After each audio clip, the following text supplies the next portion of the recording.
Hi everyone and welcome to my first match vlog. Today I will be in attendance for Cheltenham versus Derby County in Sky Bet League One.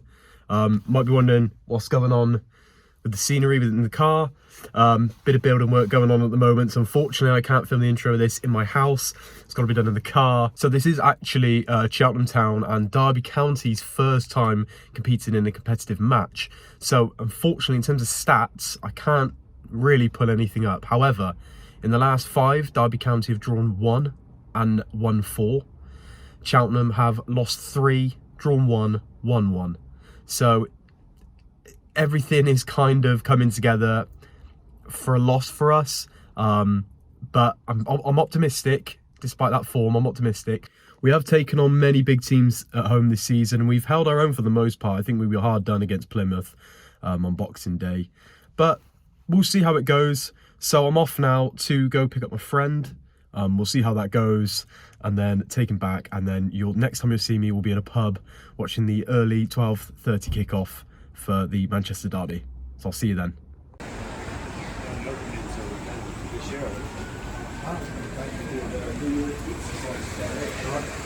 Just walking up to Jack. I'm going to see what he thinks of the lineups for Man City United. So,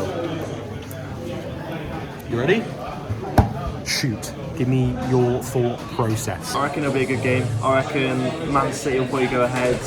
United will then. I reckon 2-2 basically. Haaland will probably get a goal as he did last time. Rashford will probably bag on fire. And a bit of a wild card here. Scooby-Doo. Scooby-Doo. Tomine 2-2 I reckon. What do you think of both lineups? Strong? I rate the United one, but I don't know why they got Luke Shaw centre back when they've got Maguire, Lindelof and Martinez centre backs on the bench. Except from that, the rest of it's alright. City, always solid. Yeah. So you're going 2-2 then, yeah? 2-2. Right, I'll settle for 1-0 United, I reckon. I mean, I wouldn't be against that. I'm just being purely optimistic. We win tomorrow. If you win that today, and then we win tomorrow, 8 points to go to top of the league. We'll see. What are we thinking then, half-time? What are we thinking? I think it's been a pretty end-to-end game. United had more chances. Marcus Rashford had 2 notable chances. Except from that, I think both teams are quite nervous, like they can't afford to lose. But yeah, I think it's sort of the game, I reckon. I enjoyed it, yeah. Change the score prediction at half-time, we'll stick 2-2. Still 2-2 there? Yeah. Fair enough.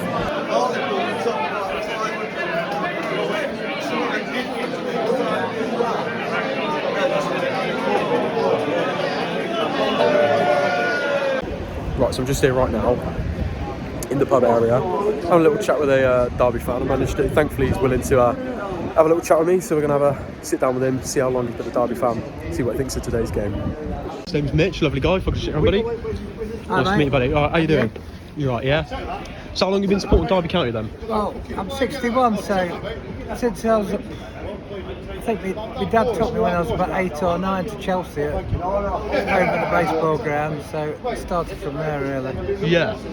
So would you say you've seen a lot of highs and lows with Derby through the years, yeah? Happy days, European days. Sure. Yeah, Jim Smith days. Was I right in thinking at some point, I could be wrong here, was there some point administration was on the cards for you guys, was it? Or am I Last thinking season, yeah. it wasn't looking very good, but it was always hopeful because we're a big club. What did you make of Frank Lampard at the time of the club? Did you believe I it? enjoyed Frank Lampard's time and he was able to bring some quality loans in. Yeah.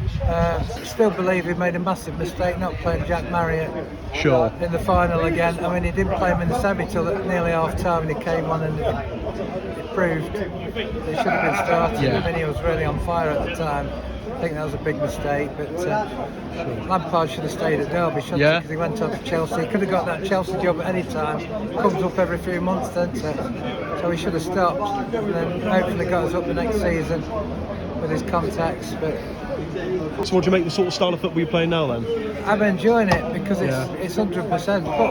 But everybody's behind Paul Warne. It's, all the players are really fighting for the cause. They're all giving 100%. And he's a 100% genuine guy. You believe him. If he tells you something's happening, it's going to happen. If it's not going to happen, Straight he's down the honest line. with the players straight down the line. So yeah. What do you think the score prediction is going to be for today then? I'm hopeful about 3-0. That's what I was thinking, yeah. I think you lot will do us. We're looking pretty dodgy. We've got the players.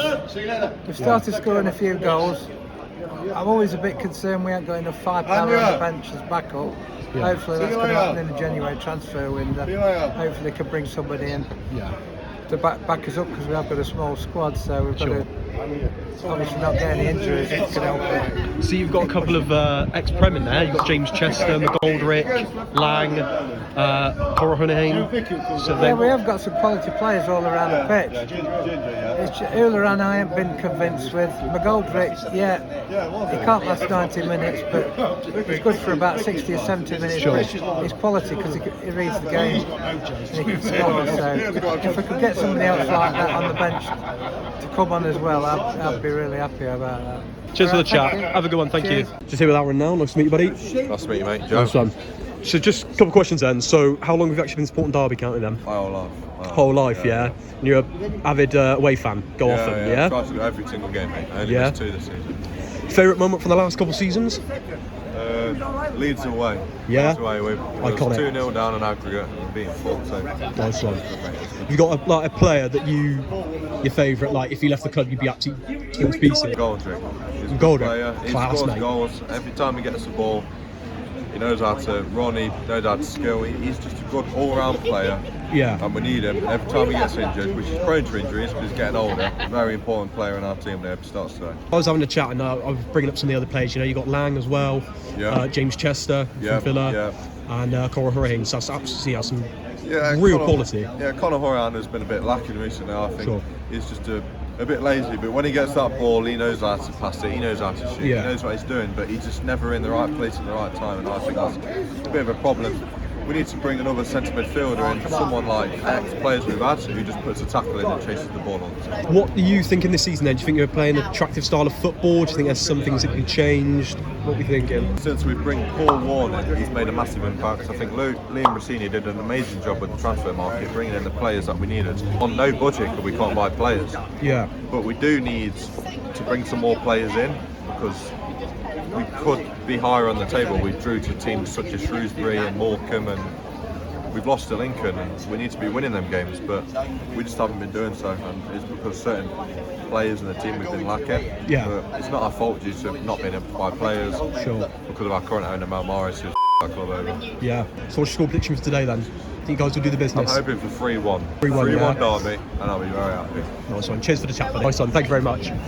So the lineups are in, essentially unchanged from Tuesday's win against Salford. Will Ferry comes in for Ben Williams. The lineup for Derby is here, and it's a solid one.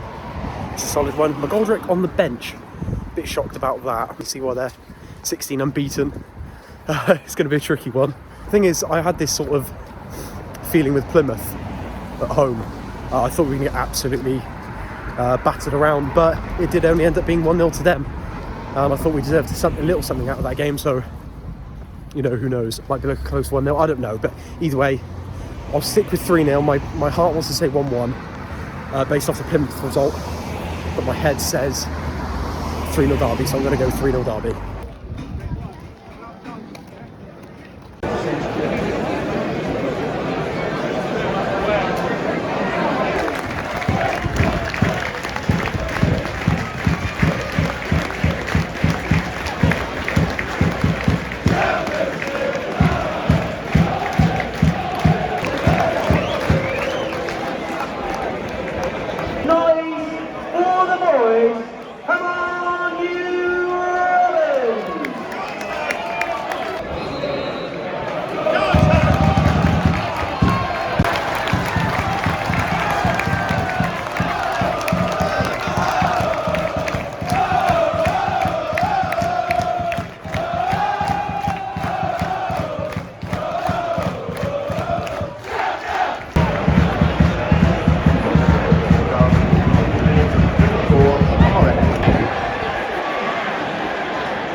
So there we have it. Unfortunately, didn't go the way we would have liked. I guess that's just the way it is. Just a few kind of like final thoughts before I wrap everything up.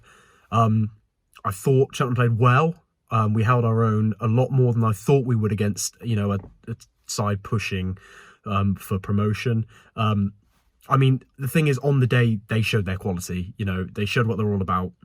Second goal's absolutely phenomenal. And to be quite honest, I don't think there's a keeper in this league or even in the league above, dare I say even in the Prem, that was going to save that, to be honest with you. It's an absolute rocket. Sometimes it just does come down to, you know, moments of quality, and Derby have got it in abundance. They've got just quality everywhere on the pitch. No doubt will be challenging next season. If they don't make it this season, they'll definitely be up there next season, even if they do get promoted. Certainly ones to watch. Probably one of the strongest sides I've seen come to Wotton Road so far. There were times we had them on the ropes, I think. We had, like I say, I think the first half, we came out strong, obviously scoring in the second minute. Brilliant header by Taylor.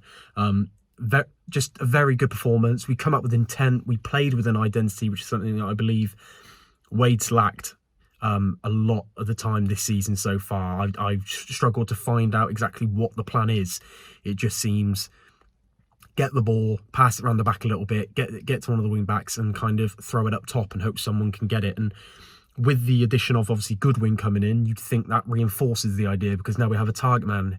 Since Lunderloo has disappeared to Bolton, we now need a target man. But it seems Will is that guy, and he is good. I like the look of Will Goodwin. He seems like he's a young, enthusiastic, hungry striker, which is something we need. Very pacey, which I enjoy, and I think works well with Nay's play style. But like I say, first half, I think if we were sharper and we had that edge, that bit more quality, I do genuinely think it wouldn't have ended the way it did in the first half. There were a couple of chances, most notably there was at one point Broome had it dead in the centre. It was almost like the Red Sea with Derby's back line. It parted and Will Goodwin was in. It was just a matter of finding which pass on what side. I believe Broome passed it to his right of he passed it to the right of Goodwin, and Goodwin was kind of running to the left. It was vice versa, one of them, but that meant that Goodwin couldn't make that run, unfortunately. Moments like that are what will make or break a game. It's simply that comes down to quality, and while Cheltenham has got some quality, obviously it's nowhere near the standard of Derby. So once we get that kind of cutting edge player, which I hope we bring in over January, then we could see. But yeah, it was always kind of going to be one-way traffic with kind of XG. I'd need to look it up afterwards, but we did hold our own, and I'm sure we're up there XG wise, but they were just ruthless. They had clinical strikers, the sort of strike partnership you expect to be having when you're at the top half of the table. Just bury everything they've got. I thought second half we took off the gas quite a lot, and it was almost kind of a freak moment in the second half where we just switched on for the last 15-10 sort of minutes. Obviously Alfie May got his goal, lovely finish, and we were just piling on the pressure, but obviously wasn't meant to be. Credit to Derby, absolutely solid side, no doubt will be up there for the remainder of the season. If they don't get promoted, we'll be up there next season, no doubt. Their squad just reeks quality. Unfortunately, we don't have it. Other results mean that it's not great, but we're not completely in the mud just yet. There are positive signs to take away from today's game, I believe. In a weird way, I kind of rather hoped it had been 2-1 rather than 3-2, because with a strike like that for the second goal, you can't ever really be mad because of how good the quality of the goal was. It just stings a little bit more because of the 3-2 ending, because there was really that hope in the last 10 minutes that we might have just pulled one back and equalised, but so it wasn't meant to be. Credit to Derby, they've been absolutely fantastic away support, and the fans were just absolutely lovely. Overall, it's a good morale boost in a very strange way. I think, we held our own against a good team. Okay, we didn't win, but we can show that we can still score goals. Leaking them still a bit of an issue. We're really missing Freestone at the moment. I think I'm hearing left centre-back is an absolute priority, and obviously we missed out on one this week to another League One club. It's urgent that we need to address that, because while we can clearly put them away, we're leaking them in the back just as quick. But overall, I think it was a good game. On to the next. We've got another big game, but we'll see. It stings a little bit because of how much we were pushing towards the end, and again, stat-wise, very even. I'm holding on to hope. I think, again, depending on who we get in January, we'll will kind of dictate how we do rest of the season. But we kind of lean into our game a bit more. I'm starting to see a bit more of an identity. Like I said, it did drop off in the second half, but I am seeing a identity now, which hopefully sticks around and doesn't disappear anytime soon. But anyway, thank you guys for watching. If you did enjoy any of this, like I said, it's my first time doing it, so if you did enjoy, whether this is on Instagram or YouTube, you could just drop me a like or just a comment about what you did enjoy, what you didn't enjoy, and I'm sure I can incorporate that into the next video. Thank you very much, guys. I'll see you later.